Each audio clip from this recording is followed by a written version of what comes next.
Kashmir all employees federation जो एक नामवर और ताकतवर तंजीम है, उन्होंने आज employees joint consultative committee Jammu Kashmir के साथ पूरी तरफ से अपनी एफिलिएशन की है। आज employees joint consultative committee Jammu Kashmir के साथ एक और ताकत मिल गई।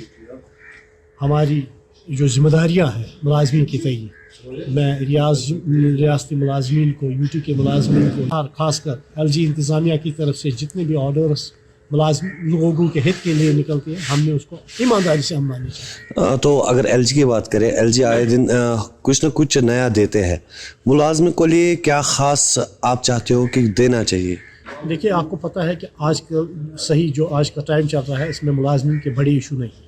आज हमारे डिपार्टमेंट के छोटे छोटे इशू है। आज की डेट में जो सबसे बड़ा हमारा इशू है, एक तो हमारा ये है कि मुलाजमीन का जो GB फंड अब भी वो इसी तरह बंद पड़ा है, और हमारे जो साथी रिटायर हो रहे हैं उनके वाजबात भी अभी बकायत है। और दूसरा मसला अब नया ये पैदा हो गया है, जो हमारे MPS से जो नए मुलाजिम लगे हैं, चाहे वो प्राइम मिनिस्टर योजना के तहत लगे या जनरल तरीके से लगे हैं, उनकी तनख्वाहों में 2-4 कि आपको मैं यहाँ पे ये बताऊँगा, जो हमारे प्राइम मिनिस्टर साहब है मोदी जी, उनका सब विज़न जो है, उनका विज़न इस बात से आप देखें, उनका विज़न ये है सबका साथ, सबका विकास, सबका विश्वास। उसमें सब लोग आते हैं, चाहे आम लोग 140 करोड़ जो भारतीय हैं वो उसमें आते हैं, वो सबों के लिए काम करना चाहते हैं और हर किसी को जायज़ तरीके से उसका हक देने की कोशिश कर रहे हैं। आप देख रहे हैं कि आज जो बड़े बड़े ब्यूरोक्रेट्स, बड़े बड़े बाबूज इलाकों में जाते हैं, गाँव में जाते हैं, फार फ्लंग एरियाज़ में जाते हैं, इसीलिए चाहते हैं कि प्राइम मिनिस्टर साहब चाहते हैं कि फार फ्लंग एरिया में रहने वाले लोगों को सेक्रेटरीट का चक्कर न काटना पड़े। अब सरकार ही लोगों के पास जा रही है, तो ये सबसे बड़ा काम है जो हमारे प्राइम मिनिस्टर साहब कर रहे हैं। पूरा इत्मीनान है। हम पिछले कुछ अरसे से PHA एम्प्लॉयज़ फेडरेशन तमाम तंजीमों का मुशाहिदा कर रहे थे कि कौन तंजीम किस सिमत में जा रही है और मुलाजमों की सच्ची तर्जुमानी कौन कर रहा है।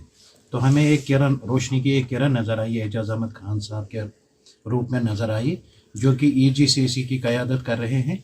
तो हमने बइत्तिफ़ाक़ राय PHA के 24 डिवीज़नों ने बइत्तिफ़ाक़ राय ये फ़ैसला किया कि हम एजाज साहब के शाना बशाना इनकी एसोसिएशन के साथ मिलकर मुलाजमीन के जो मसाइल हैं वो हल करेंगे। कश्मीर ऑल एम्प्लॉयज़ फेडरेशन जो एक नामवर और ताकतवर तंजीम है, उन्होंने आज employees joint consultative committee Jammu Kashmir के साथ पूरी तरफ से अपनी एफिलिएशन की है।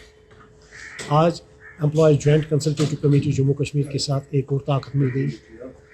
हमारी जो जिम्मेदारियाँ हैं मुलाजमीन की तय, मैं रियासती मुलाजमीन को, यूटी के मुलाजमीन को, और ख़ासकर LG इंतज़ामिया की तरफ से जितने भी ऑर्डर्स लोगों के हित के लिए निकलते हैं, हमने उसको ईमानदारी से हम माननी चाहिए। तो अगर LG की बात करें, LG आए दिन कुछ न कुछ नया देते हैं, मुलाजम को लिए क्या ख़ास आप चाहते हो कि देना चाहिए? देखिए, आपको पता है कि आज का टाइम चल रहा है, इसमें मुलाजमीन के बड़े इशू नहीं है।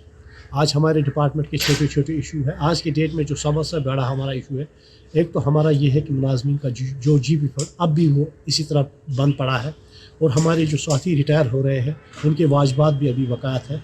और दूसरा मसला अब नया ये पैदा हो गया है, जो हमारे MPS से जो नए मुलाजिम लगे हैं, चाहे वो प्राइम मिनिस्टर योजना के तहत लगे या जनरल तरीके से लगे हैं, उनकी तनख्वाहों में 2-4 कि आपको मैं यहाँ पे ये बताऊँगा, जो हमारे प्राइम मिनिस्टर साहब है मोदी जी, उनका सब विज़न जो है, उनका विज़न इस बात से आप देखें, उनका विज़न ये है सबका साथ, सबका विकास, सबका विश्वास।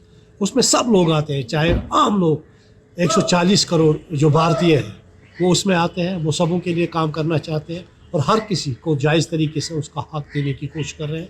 आप देख रहे हैं कि आज जो बड़े बड़े ब्यूरोक्रेट्स, बड़े बड़े बाबूज इलाकों में जाते हैं, गाँव में जाते हैं, फार फ्लंग एरियाज़ में जाते हैं, इसीलिए चाहते हैं कि प्राइम मिनिस्टर साहब चाहते हैं कि फार फ्लंग एरिया में रहने वाले लोगों को सेक्रेटरीट का चक्कर न काटना पड़े। अब सरकार ही लोगों के पास जा रही है, तो ये सबसे बड़ा काम है जो हमारे प्राइम मिनिस्टर साहब कर रहे हैं। पूरा इत्मीनान है। हम पिछले कुछ अरसे से PHA एम्प्लॉयज़ फेडरेशन तमाम तंजीमों का मुशाहिदा कर रहे थे कि कौन तंजीम किस सिमत में जा रही है और मुलाजमों की सच्ची तर्जुमानी कौन कर रहा है। तो हमें एक किरण, रोशनी की एक किरण नज़र आई, एजाज अहमद खान साहब के रूप में नज़र आई, जो कि EGCC की क़यादत कर रहे हैं। तो हमने बइत्तिफ़ाक़ राय PHA के 24 डिवीज़नों ने बइत्तिफ़ाक़ राय ये फ़ैसला किया कि हम एजाज साहब के शाना बशाना इनकी एसोसिएशन के साथ मिलकर मुलाजमीन के जो मसाइल हैं वो हल करेंगे।